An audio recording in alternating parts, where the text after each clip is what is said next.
Now, let me see if I understand this argument correctly.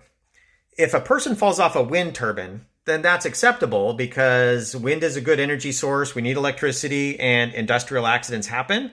But if it happens at a nuclear power plant, that proves nuclear is evil and bad. Is that what's going on?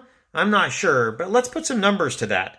If you have a really highly efficient wind turbine, let's say it gives you a megawatt every year, then you would need 1,000 of those wind turbines to equal 1 gigawatt nuclear power plant.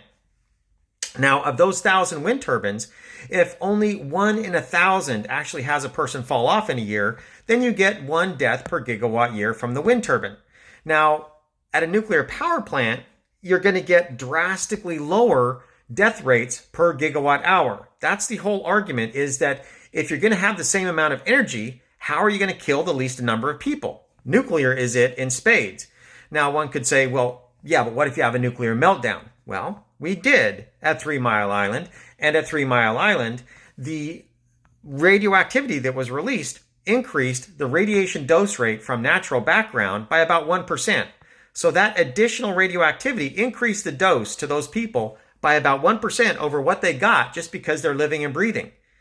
Now, Fukushima, that was a lot worse, but again, all of the radioactivity was insufficient to produce any measurable medical effects in the Japanese public.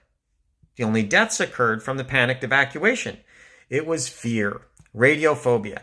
That does produce measurable medical effects, and that did occur at 3 Mile Island. People's stress increased, and that does do harm. Radiophobia tends to be the biggest harm that we get from nuclear energy.